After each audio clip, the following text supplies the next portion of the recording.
Tá caralho, hein? Vamos lá. Eu vou começar por força, que é a parte que parece que tem mais gente com dúvida. Eu acho que vai ajudar mais.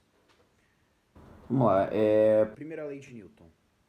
Quando a gente pega um carro e o carro tá parado, o carro tende a ficar parado a não ser que uma força seja aplicada para ele. Ou seja, a não ser que você pise no pedal para ele andar, ele não vai andar. E se o carro estiver em movimento, a não ser que você aperte o o... pedal mais forte ou solte um pouco mais, ele não vai andar, ele não vai acelerar ou desacelerar, né? Ou seja, a primeira lei de Newton diz que basicamente o corpo tende a manter o seu estado caso não há nenhuma força aplicada a ele, né? Deixa eu só puxar aqui. Isso é a Primeira lei de Newton. A... A segunda lei de Newton é do princípio fundamental da dinâmica. Porque se um corpo... ele tem uma força aqui. Se o corpo tem uma força aplicada a ele, esse corpo vai ficar acelerado até essa força acabar. Aqui. Fica meio fácil, fica meio difícil de ver. Mas esse corpo vai tender A manter, a crescer a sua velocidade uniformemente. Agora, a gente entra em ação e reação, né? Se a gente tem um bloco, que ele tá... ele tá com uma certa força sendo aplicada para ele, a gente tem que lembrar que sempre vai ter o peso do bloco, né? Que é a massa desse bloco vezes a gravidade, né? Que é o peso dele. Só que Se essa é a força... força que a Terra atrai ele também é a força que o objeto atrai a Terra, né? Então a gente tem aqui a normal. A normal num plano sempre vai anular o peso, né? Aqui. E por motivos que eu desconheço... Conheço, que eu prefiro não tentar entender, a equação fundamental da dinâmica é que a força resultante, né, a força que vai ter depois de diversos outros fatores que vão afetar, né, esse tipo de movimento, a força resultante... vai ser a massa vezes a aceleração do conjunto. Né, a massa podendo ser, vamos supor, se a gente tiver um bloco A e B que são em contato, a gente vai aplicar a mesma força para os dois, a massa vai ser a massa do conjunto, né? A massa de A mais a massa de B vezes a aceleração. Né? Ok, é basicamente isso. A gente também tem a questão de um bloco, né, num declive. Ele ficou muito inclinado aqui no meu desenho, mas acho que dá para entender. O bloco vai ter A normal, que vai anular o peso, e o peso ele tá na direção do centro da Terra, né? Ou seja, o peso... Se a gente lembrar da decomposição dos vetores... Aqui, ó. Eita, pô. Aqui. Se a gente for decompor... O movimento, se a gente for decompor o peso, a gente vai perceber que tem uma linha P aqui, eu vou chamar de PX, e uma linha aqui, para anular a normal, que é... a P Y. Certo? Aqui, ó. Basicamente isso. Vamos lá. Polias também é a mesma coisa, o que muda é que às vezes vai perguntar do movimento, vai Perguntar de uma polia aqui, né? Muito mais na parte de cima da polia e também vai ter atração, enfim. Isso aí, se você entender essa parte de força, já vai dar para entender. Agora, atrito. Vocês percebem que quando a gente... Não quando a gente anda, quando...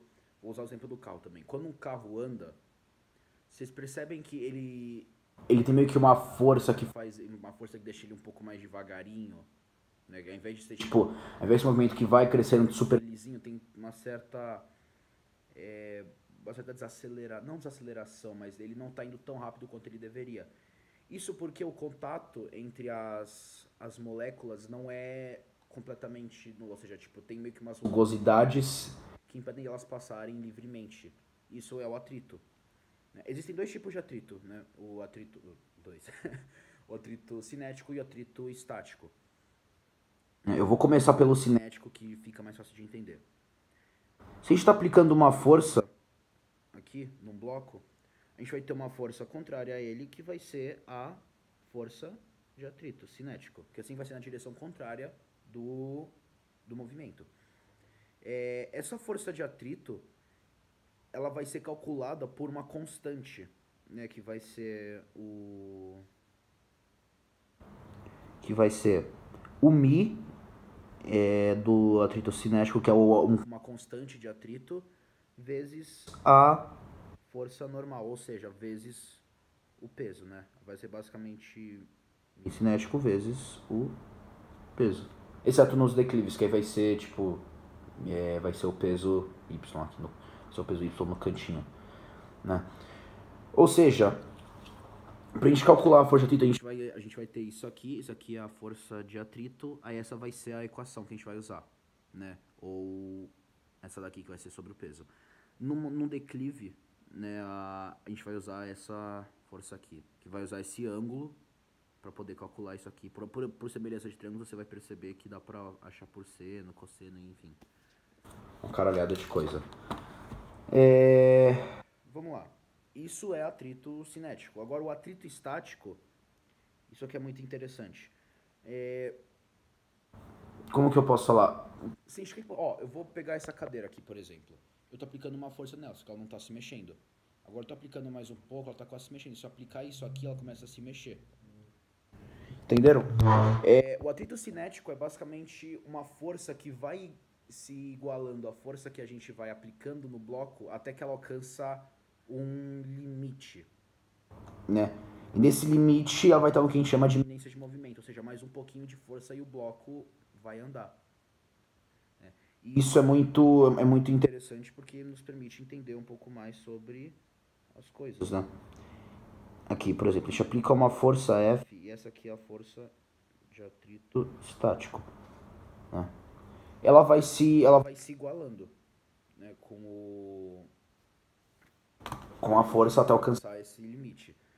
Aí, o interessante aqui vai ser a mesma equação, né? O μ estático, ou seja, o coeficiente de atrito estático, que é diferente do cinético.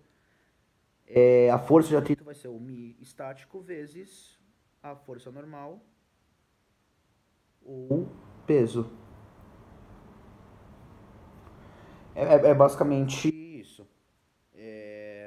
Isso é para se achar a força de atrito limite, acho que é isso. Isso a gente vai achar o coeficiente, não o coeficiente, a gente vai achar a força de atrito limite, né? O máximo, a força de atrito máximo, né? É isso que a gente vai encontrar. Resistência do ar, né? Que ele passou muito pouco pra gente, infelizmente. Mesmo a gente tem atrito cinético, atrito estático e a resistência do ar é a mesma coisa? Sim, porém não, né? É meio confuso de falar isso. A gente está aplicando uma força F pro bloco, o bloco vai andar, mas também vai ter o atrito dele, tá, mas e a resistência do ar? O ar vai poder agir contra ou a favor do bloco, né? Se a gente está aplicando uma força F, vai ter uma força de resistência do ar, que na maioria dos casos que eu acho que vai acontecer, ele vai passar pra gente um exercício onde a força do ar, a força de resistência do ar vai ser contrária. Mas enfim, a gente vai calcular isso, né, a força de resistência do ar vai ser igual a uma constante K vezes a velocidade do bloco ao quadrado, né? A constante K é uma constante, eu vou substituir ela aqui na equação, é uma constante que depende da densidade do ar, né, onde ela está sendo aplicada, uma área que fica na parte transversal do bloco e também do coeficiente de arrasto do ar que a gente está utilizando, né? Isso vezes a velocidade ao quadrado. Só que essa parte do K é dividido por 2. Né? Isso é pra gente achar a resistência do ar. É isso. Força é basicamente isso. Uma coisa que eu acho que eu não falei, mas que vale a pena ressaltar, a força de resistência... Não, a força de resistência... Cacete. A força resultante vai ser a força que vai ser o resultado da adição da força com a subtração da força de atrito, resistência do ar e etc. Situações onde a gente tem uma polia, por exemplo, que tem dois blocos, sempre o mais pesado é que vai atrair isso se eles estiverem sem nenhum apoio. Aí no caso a gente vai ter aqui a força resultante como uma força que vai atuar, vai ser tipo, por exemplo, o bloco A é 5, mas o bloco B é 6. Aí o bloco B vai puxar o A, tudo mais, a gente calcula a força resultante, né? Que vai ser a adição e a subtração das diversas forças que atuam. Né? Uma coisa que eu não falei, mas que vale destacar. O ar não permite com que o bloco, tanto em queda livre quanto numa linha reta, alcance, vai crescendo sua velocidade infinitamente. O ar possui uma certa resistência que vai ser alcançada quando o bloco atingir uma velocidade limite. Que a partir daí ele não consegue acelerar mais. Basicamente, vou dar o exemplo da queda livre, que é o exemplo mais comum. Né? A gente tem o peso P, que vai ser a força atuante, vai fazer ele cair. Né? Enfim. E a gente vai ter a resistência do ar também.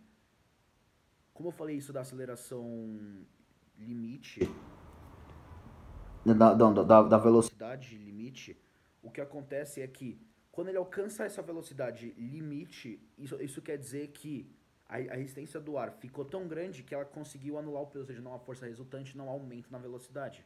Logo, o peso é a mesma coisa que a resistência do ar e vice-versa. Ou seja, para poder achar numa equação, a gente vai simplesmente dizer que... Deixa eu achar aqui, tem uma formulinha que a gente usa para poder achar isso. Deixa eu só pegar a formulinha. A gente vai dizer isso, a gente vai dizer que a aceleração vai ser nula e que a força de resistência do ar é igual ao peso, né? Tem uma formulinha, mas assim que eu mandar isso pra vocês, eu vou procurar e vou enviar. Mas é isso. Isso é de força, né? Lançamento horizontal e oblíquo não tem muito segredo, né? Lançamento horizontal é, por exemplo... Deixa eu pegar aqui alguma coisa. Ó. Essa borracha. Vocês veem, ó, eu vou jogar ela assim. Não deu pra ver, mas enfim. Quando a gente joga um objeto pra frente, você percebe que por conta da ação da gravidade ele vai ir pra frente e vai ficar caindo, né? Isso ocorre por conta da gravidade, obviamente. Essa é a trajetória, basicamente, de um objeto lançado horizontalmente. Então, aí é que tá. Se você perceber, existe uma força instantânea que vai estar atuando no bloco na hora que ele vai estar no ar. E a gente também vai ter a velocidade, a gente vai ter também a força, a gente vai ter tanta força da gravidade que vai fazer ele cair quanto a distância horizontal, né? Ou seja, para calcular a distância horizontal, por exemplo, vai ser simplesmente que a variação de espaço vai ser... Acho que a velocidade vezes o tempo, se não me falha a memória. A velocidade vezes o tempo, né? Não tem muito segredo, porque como na horizontal não tem aceleração, não vai ter muito segredo. Agora, na da gravidade, na parte vertical, a gente vai considerar a Torricelli, a função do... aquela ΔS é igual à velocidade inicial vezes o tempo, mais a gravidade vezes o tempo quadrado sobre 2. Né? Isso é uma coisa que eu vou citar que é bem importante, né? O que diferencia o lançamento oblíquo do lançamento horizontal é que o lançamento horizontal não tem velocidade inicial na gravidade. Ou seja, vai adquirindo a velocidade com base no que ele vai caindo. Né? Ou seja, se você entender o lançamento horizontal, você consegue entender o oblíquo. Porque o oblíquo é basicamente a mesma coisa, só que com a velocidade inicial da gravidade. É isso. Basicamente, o movimento circular circular, eu preciso só revisar algumas fórmulas, mas também não tem muito que eu faça sobre movimento circular, tem que decorar as fórmulas mesmo, porque nem eu consigo entender direito algumas fórmulas. Mas é isso. Né? Eu vou procurar a fórmula da velocidade limite, vou mandar no grupo. E é isso aí, gente. Né, foi tipo uma videoaulazinha. Uma videoaulazinha, né? E valeu aí por acompanharem. E uma coisa só antes que eu pare o vídeo. O lançamento oblíquo, você tem que saber que vai ter uma força que é tipo, na curva, na parábola, vai ter uma força que vai estar atuando na reta. E essa força vai ser basicamente o cosseno e o seno do, do ângulo da velocidade x e da velocidade y, né? É isso aqui no caso. Ai, cacete, calma aí. É isso aqui. Ou, vulgarmente, isso. Né? Vai ter o ângulo que vai atuar, mas isso aí dá pra, você percebe na prova já. Ele vai dar isso, é só você achar o ângulo. É isso. Valeu por verem e falou.